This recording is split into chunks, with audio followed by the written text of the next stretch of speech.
I'm back. I've started this video back in June and it's almost October, so it's been taking a much longer than I originally wanted. I've been going through some not the best stuff. You will see some really old clips, like when I still had long hair, or clips that aren't relevant to my skills in 3D printing. Back then, I was still a beginner, and I must say that I have progressed so much since then, but I really wanted to release this video, so hope you enjoy it!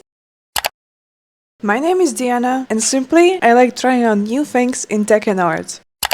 Hello there! I've been 3D modeling for quite some time now, just something about 4 years, and I was always amazed of the fact that anything I can imagine I can create. But sadly, all of that only within the digital world, so we can see it only on the screen. When growing up, I spent my days crafting something. The good old days when 5-minute crafts had normal videos. So with all of my hobbies and dreams, I wanted my 3D models to come true. So I bought a 3D printer. The funny thing is that I haven't seen a 3D printer in real life. Like, how hard can it be? Did you know that this thing is called filament? Well, now you know. As a true Blender user, the first thing I printed was the cube. But wait, how do you get the model from your computer to the 3D printer? Good question. Well, you 3D model it, of course, and you export it as an STL file. Then you open the STL file using an app for slicing and you slice it. I like how you can view how it is going to be printed even before it's printing. You save the file with the G-code extension on an SD card and you put the SD card in the printer. Simple as that. Set up the filament and in a couple of hours, there's your cube. Next, I wanted to make keychains, because it was also one of my childhood dreams to make keychains. So I designed a simple model of a flower, printed it, painted it, and put resin on it. That sounds pretty simple. Yeah, it wasn't. The original idea was that the flower will be shaped like a real flower, with ridges and shapes, and it will have holes in the middle. But why? You know, real flowers are in most cases better than artificial ones, and sometimes a small handy gift is better than a whole bouquet of flowers. So the purpose of the holes was that you are outside, you have a keychain, and you see pretty yellow flowers. You pick them, put them through the holes, and voila, a cute little decoration! Until the flower falls out, so I decided to keep it without the holes for now. But if this was the only thing that I changed, then it wouldn't take a month. At first the flower was with ridges, shaped and lifted, but for the petals to be lifted, or let's say floating in the air, it needed supports.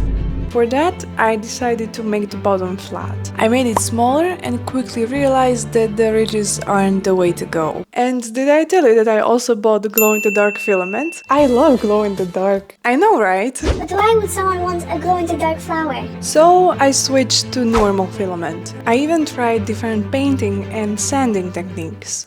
Look how cute those tiny pliers are.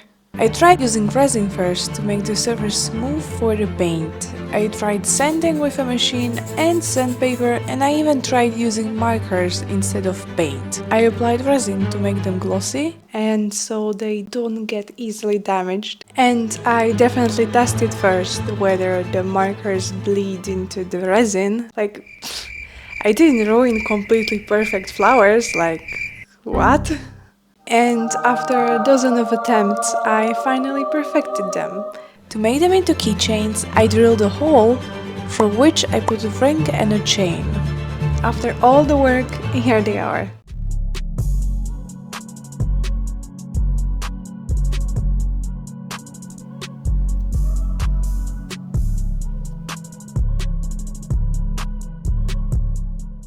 Anyway, let the new version of me take over from now. For the next thing, I wanted to make something personalized because, let's be honest, anyone can give a pair of socks as a gift. So I went on the internet and searched for some STL files for free. I like this one, but it's paid. Well, I guess I'll just make my own. I downloaded the images like a true hacker and modeled it in Blender.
The hole on the back will serve as a flower pot.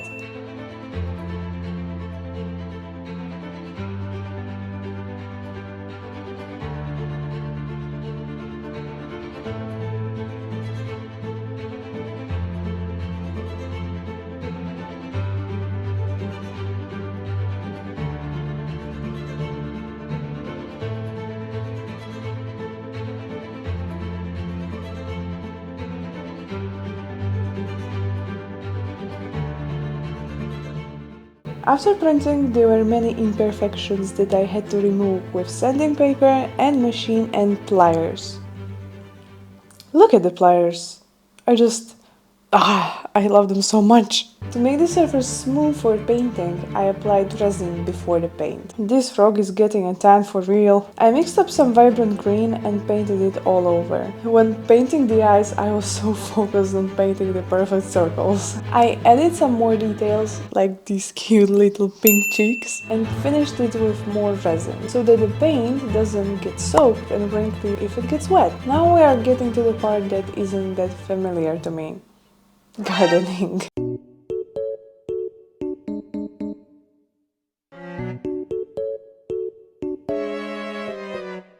Well, at least the person that I'm giving this gift to, she'll take much better care of it than me. When I was watering it, I realized flower pots have little coasters so water doesn't spill everywhere. Well, I designed and printed a whole lily pad for the frog to sit on.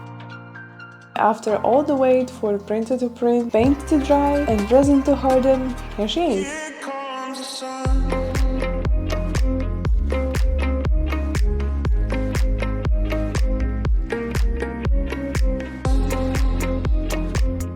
And last but not least, I made the frog into a keychain as well. But this time the hole on the back was just a little bit smaller. Well, now that I know which methods to use, the process is quite the same as for the flowers, just less painful. I guess I have already explained the process of making keychains, so you can already get the idea of what I'm doing. When I was making these for my friend, I had an idea in the back of my mind that if you get something so personalized and special to you, every time you look at the keychain, you remember the person you got it from, so you never feel alone. If you have the flower pot somewhere in your room, the person who gave it to you really cares about you and your interests and passions. You get the sense that they are really listening to you and paying attention to every detail you say. The keychains and the flower pot will be available in my shop linked down below. Hopefully by the time this video is out. You can follow me on my Instagram for more information. I'll be announcing shop updates there. Well, it's been quite a lot of time that's been put in this video, but I'm glad I got back to it. Currently, I'm working on more videos where I'll be showing more 3D printed projects and how I decorated my room with a crafting table. Anyway, thanks for watching and remember, these were made for you from Diana.